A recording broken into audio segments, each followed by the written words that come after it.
Welcome to all of you on behalf of Sigma School of Science, Junagadh. Welcome friends. Today we are going to learn adverb clause of result. બીજું કહેવાય એમને expression of result. જો અહીંયા મેં તમને લોકોને જે title દર્શાવેલું છે એમાં મેં result ની સાથે બીજા બે શબ્દ છે, એક ઇફેક્ટ અને એક consequence. એટલા માટે બે શબ્દ દર્શાવેલા છે. આપણે ટોપિકનું નામ તો adverb clause of result જ કહેવાનું છે. આ શબ્દ એટલા માટે આપ્યા કે તમને કોઈ વાક્ય આપ્યું હોય, જેમ કે અહીંયા મેં દર્શાવેલા છે વાક્યો, એમાં કોઈ વાક્યોમાં so that કે such that હોય તો તમને ઓપ્શન કેવા આપે? ધોરણ 12 માં પાર્ટ એ માં 4 માર્કનું જે આવશે એમાં કે કોઈ વાક્ય છે, એ વાક્યમાં so that કે such that આવે તો તમને ઓપ્શન આપે કે describing result અથવા specify result, describing purpose, describing supposition, describing manner, describing contrast. આવા ઓપ્શન હોય છે. તો કોઈ વાક્યમાં ધો ઓલ્ધો ઇવન ધો જુઓ, કોઈ વાક્યમાં however જુઓ તો તમે કોન્ટ્રાસ્ટ લખી શકો, કન્સેશન લખી શકો. પરંતુ કોઈ વાક્યમાં as soon as, no sooner did આપણે ચાલ્યું એ હોય તો તમે ડિસ્ક્રાઇબિંગ અથવા સ્પેસિફાઈ ટાઈમ એવું દર્શાવશો. બરાબર? તો એ ઓપ્શનમાં એવું હોય છે, એટલા માટે ક્યારેક રિઝલ્ટ ના આપેલું હોય તો ડિસ્ક્રાઇબિંગ કન્સિક્વન્સ હોય છે. એટલા માટે હું તમને કહું છું કે so that કે such that આપણે ભણીએ છીએ, કોઈ વાક્યમાં હોય અને એ તમને લોકોને પૂછે તો રિઝલ્ટ ઓપ્શનમાં ના હોય તો તમારે આ ડિસાઈડ કરવાની, ઇફેક્ટ અથવા તો કન્સિક્વન્સ. ઓકે, તો ટોપિકનું નામ છે adverb clause of result. Okay, હવે ફ્રેમ આપેલી છે તમને લોકોને. પેટીઓ, આપણી ભાષામાં પેટીઓને કહીએ વાક્ય. આ એક વાક્ય, બીજું વાક્ય, આ વાક્ય, બીજું વાક્ય. દોસ્તો, આ બે વાક્યોની વચ્ચે જે શબ્દો દર્શાવેલા છે so that અને such that, આપણા આજના ક્લોઝ છે so that અને such that. કોઈ વાક્યમાં so that કે such that હોય તો તમારે ડિસાઈડ કરવાનું કે રિઝલ્ટનો પોઈન્ટ છે. બરાબર? હવે આમાં કેટલી વખત કેટલી રીતે પરીક્ષામાં પૂછી શકે. તો અહીંયા so હોય તો ડેફિનેટલી અહીં that લખવાનું, such હોય તો that લખવાનું.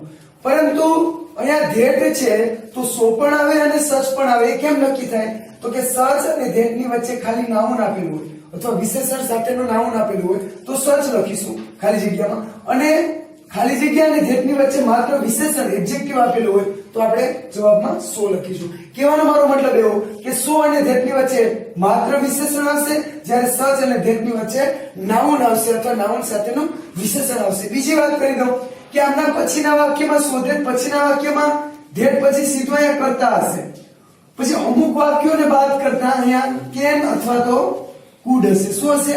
can અથવા તો could હશે. અમુક વાક્યોને બાદ કરતા. પણ જ્યારે અધૂરું વાક્ય તમને પૂછે તો ટુ પછી તમારે આગળના વાક્યોના he, she કે it કે they સર્વનામ મૂકવાનું, પછી વર્તમાન હોય તો can, ભૂતકાળ હોય તો could મૂકવાનું, અયોગ્ય બનતું હોય તો not મૂકવાનું, બાકી નહીં મૂકવાનું, અને પછી કર્તા મૂકીને કર્મ મૂકી દેવાનું. આવી વાત છે. વધારે માહિતી ડિટેલમાં તમને લોકોને એક્ઝામ્પલથી મળશે.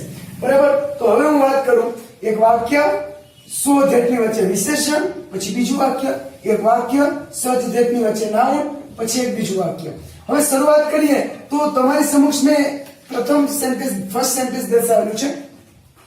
Sumit ran so fast, Sumit એટલો બધો દોડ્યો તો કે he won the race, તે રેસ જીતી ગયો. હવે આ જે વાક્ય તમારી સમક્ષ મેં દર્શાવ્યું એમાં કઈ કઈ જગ્યાએ પ્રશ્ન પૂછે તો એક પ્રશ્ન અહીંયા આવે so, અહીંયા ખાલી જગ્યા આવે, that છે ત્યાં ખાલી જગ્યા આવે. કેટલીક વખત so અને that ની વચ્ચે બ્લેન્ક્સ હોય તો જે ઓપ્શનમાં એકલું વિશેષણ હોય એ સિલેક્ટ કરવાનું, બીજું ઓપ્શન ખોટો હશે, વિશેષણ સાથેનું નાઉન એ સિલેક્ટ કરીશું નહીં. બીજું વાક્ય, my cousin bought such a TV, મારા કઝિને એવી એક ટીવી ખરીદી that કે I like, જે મને ગમતી હતી. જ્યારે હું શોરૂમે ગયો ત્યારે મને એક ટીવી ઓલરેડી ગમતી હતી. કોને ખરીદી? મારા ભાઈએ. તો જો so that નો મતલબ એવો, બરાબર? so that નો મતલબ એવો કે ખૂબ જ વધારે, એવું જ. જ્યારે such that એટલે એવું જ કે છે. so that એટલે બરાબર ખૂબ જ વધારે, બરાબર? so fast that એટલો બધો દોડ્યો. આ such a TV that, એવી જ એક ટીવી. તો સચ પછીનું જે નાઉન એકવચન હોય તો આર્ટિકલ એક એન લગાડીશું, બહુવચન હોય તો આર્ટિકલ એક એન લગાડીશું નહીં. આમાં ક્યાં ક્યાં બ્લેક પૂછી શકે? તો અહીંયા ખાલી જગ્યા હોય, અહીંયા ધેટ આપ્યો હોય તો તમારે નક્કી કરવાનું કે ભાઈ સો અથવા તો સચ આવશે. તો સો તો નહીં આવે. શા માટે નહીં આવે? તો વિશેષણ હોવું જોઈએ. આ તો નાઉન છે એટલે શું જવાબ લખીશું? સચ. બીજી વાત, ત્રીજું વાક્ય, રાજુ વોઝ સો ડલ. રાજુ એટલો બધો ઠોઠ હતો કે he could not pass the exam, કે તે પરીક્ષા પાસ કરી શક્યો નહીં, પરીક્ષા પાસ કરી શક્યો નહોતો. તો અહીંયા શું આવ્યું? અહીંયા ધેટ આવ્યું. બંનેની વચ્ચે વિશેષણ રાજુનું શું આવ્યું? કેવો છે? ડલ એટલે ઠોઠ છે. બરાબર.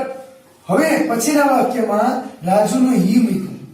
કેન ને કુડ માંથી અહીંયા વોઝ હતું તો શું મેં મૂક્યું? કુડ મૂક્યું કેન ને કુડ માંથી.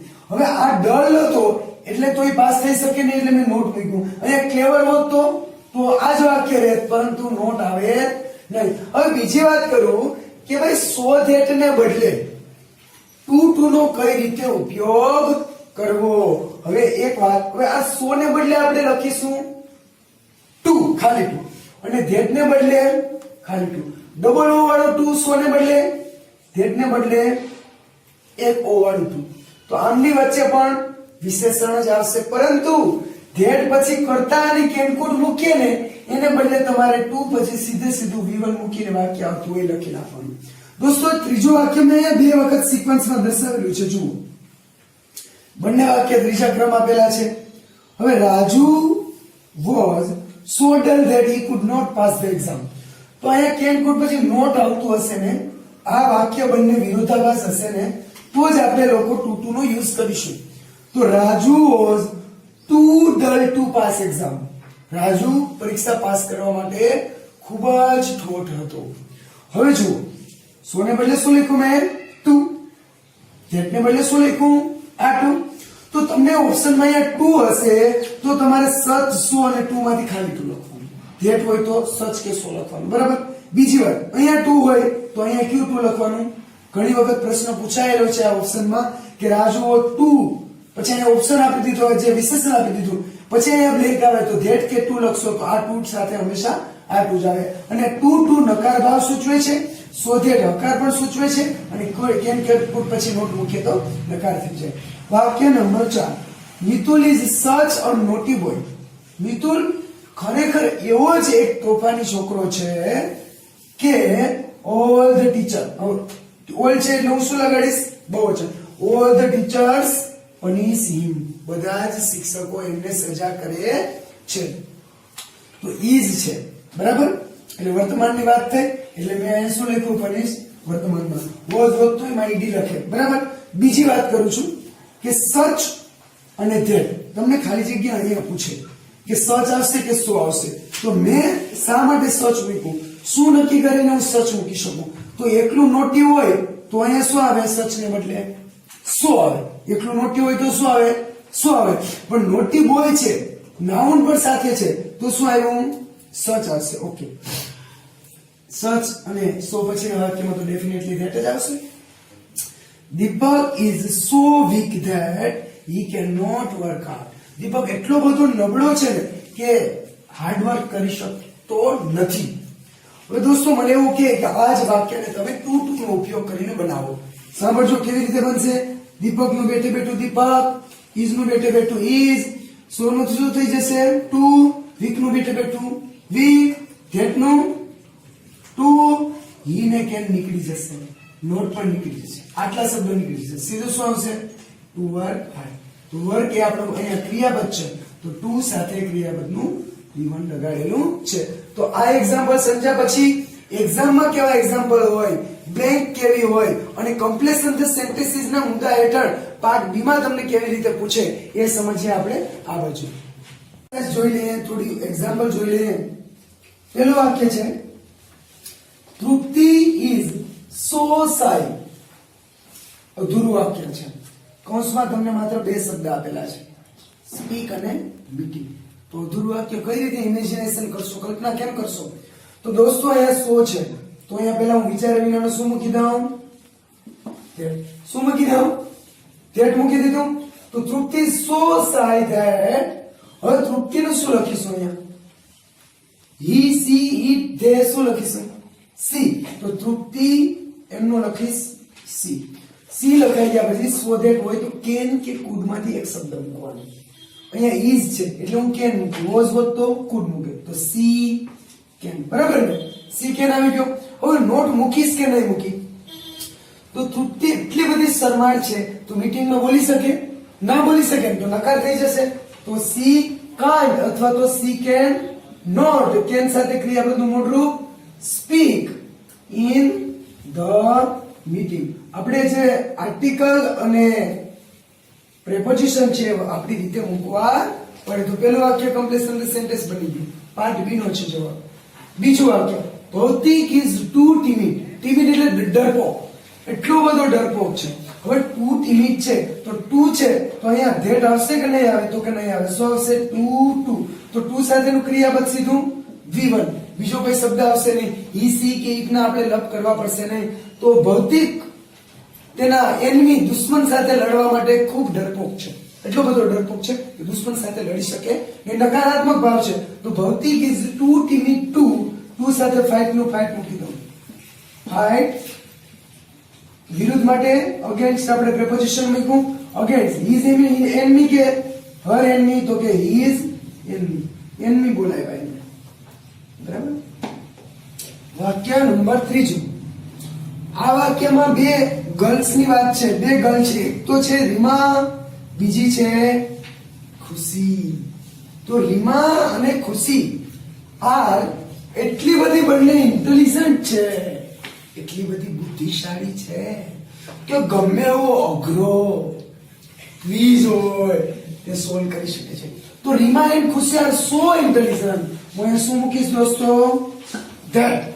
હવે અહીંયા આર છે, વર્તમાન છે, પરંતુ એ પેલા મારે સર્વનામ ક્યું મૂકીશ? રીમા એકલી હોત તો સી. બે ક્યું છે તો શું આવશે? ધે આવશે. તો અહીંયા શું આવશે? ધે. અને ધે બોલાય તો ધેટ ધે. હવે કેન ને કુડ માં શું લખીશ? વર્તમાન છે તો કેન આવશે. તો ધે કેન. નોટ આવશે નહીં કેમ કે ઇન્ટેલિજન્ટ છે તો એ સોલ્વ કરી શકે. તો નોટ મેચિંગ આવશે નહીં. તમને ઓપ્શનમાં નોટ વાળું હોય તો એ ખોટું પડશે. બરાબર છે? તો ધે કેન કેન સાથે ક્રિયાપદનું રૂપ સોલ્વ, ઉકેલ મેળવવો. They can solve the difficult quiz. The difficult quiz. લખાઈ. વાક્ય નંબર 4 એમની હું વાત કરું તો મિસ્ટર સોલંકી ઇઝ ખાલી જગ્યા a kind person that everybody loves him. હવે આમાં ઓપ્શનમાં તમને 3 ઓપ્શન આપું છું. ટુ, સો કે સચ અને ઓપ્શન ડી. 3 માંથી એક કયો ઓપ્શન તમે સિલેક્ટ કરશો? કયો ઓપ્શન તમને વધારે ગમશે? તો જવાબ આવશે સચ. શા માટે જવાબ આવશે? તો કે દોસ્તો એકલું કાઇન્ડ હોત તો હું શું લખત? પણ અહીંયા કાઇન્ડ એકલું નથી, અ કાઇન્ડ પર્સન છે, નાઉન છે એટલે સચ આવશે. મિસ્ટર સોલંકી ઇઝ સચ અ kind person that everybody loves him. Everybody ત્રીજો પુરુષ એકવચન છે, સાદો વર્તમાન, ક્રિયાપદને છેડે એસ કે એસ લગાડ્યો પ્લુરલના નિયમથી. વાક્ય નંબર 5. Fifth sentence. પાંચમા વાક્યમાં ધ ક્લાસ વર્ગ. The class was so naughty. એટલો બધો તોફાની છે, એટલો બધો તોફાની છે કે. હવે ટીચરની વાત કરીએ તો એ ટીચર અહીંયા આપણે આમનું જ લખવાનું, કૌંસમાં આપી દીધું તમને કરતા. તો ધ ટીચર બરાબર શિક્ષક એને કંટ્રોલ કરી શકતા નથી. તો વોઝ છે તો શકતા નથી, તો શકતા ન હતા તો કેમનું શું થયું? કુડ. તો આ the class was so naughty. વર્ગ એટલો બધો તોફાની હતો કે શિક્ષક કંટ્રોલ કરી શકતા નહોતા. તો કુડ નોટ. કંટ્રોલ નો કંટ્રોલ બેઠે બેઠો આવશે. કંટ્રોલ ક્લાસનું ઈ અને સ્ટુડન્ટ્સ હોત તો ધેમ લખે. આ જ વાક્યને ટુ દ્વારા કેવી રીતે બનાવી શકાય? તો કે ટુ દ્વારા અહીંયા ટી ડબલ મૂકું ને અહીંયા હું 2 મૂકી તો સીધો અહીંયાથી શું આવી જશે? Control it. Bapu was two tired two. બાપુ ખૂબ થાકેલા છે તો બાપુ વોઝ ટુ ટાયર્ડ ટુ ક્રિયાપદનું રૂપ. હવે એમ કીધું કે બાપુ ખાડો ખોદી નાખો, ખાડો ખોદી નાખો, પણ બાપુ તો થાકેલા છે બાપુ ક્યાંથી ગોધે? કેમ કે તો લૂઝ છે, બાપુ થાકેલા છે, બરાબર? તો બાપુ was too tired to dig the pit, અથવા ditch પણ કહી શકું. પણ આ વાક્યને શોધેટ વડે બનાવું છું. બાપુ was so tired that he could not, એટલા બધા થાકેલા હતા કે ખાડો ખોદી શકતા નહોતા. સાતમું વાક્યની વાત કરીએ. The books were so cheap. cheap એટલે સસ્તી.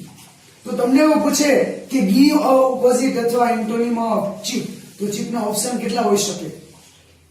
તો cheap એટલે સસ્તું, તો મોંઘા માટે expensive, precious, costly અને dear. શું આપ્યું? dear. આ ચાર શબ્દ છે મોંઘા માટે. તો expensive, precious કે costly નથી આપ્યું અને dear ઓપ્શન આપ્યો, તો તમને એવું છે કે ભાઈ dear એટલે તો વહાલું થાય, તો આ મોંઘા માટે નહીં આવતો, તો ખરેખર એ જ ઓપ્શન આવતો હોય તો તમારે ડિસાઈડ કરીને ડેફિનેટલી એ કરવું પડે. તો the books were so cheap, એટલી બધી બુક જે બુક્સ હતી, ચોપડીઓ એટલી બધી સસ્તી હતી કે દરેક લોકો એમને ખરીદી શકે. તો the books were so cheap that, હવે દરેક લોકો ખરીદી શકે એના માટે હું લખી શકું દરેક લોકો ખરીદી શક્યા એમ લખવું હોય તો કોડ આવશે, પણ કરતા હું કેવો મૂકીશ? તો કરતા હું ઓલ ધ સ્ટુડન્ટ લખી શકું, એવરીવન લખી શકું, એવરીબડી લખી શકું, અને બધા સર્વસ્વ માટે એક શબ્દ છે વન, બધા માટે. તો અહીંયા વન છે, તો વન કુડ બાય ધેમ. તેઓને હવે વન નો મતલબ આ એક ઇનડેફિનિટ પ્રોનાઉન માં આપણે શીખવાનું હોય, બરાબર છે? તો વન દરેક વ્યક્તિ માટે વપરાય છે વન. તો the books were so cheap that one could buy them. Book ચોપડીઓ એટલી બધી સસ્તી હતી, બરાબર, કે બધા એને ખરીદી શક્યા. આ વાત હતી expression of result. Thank you.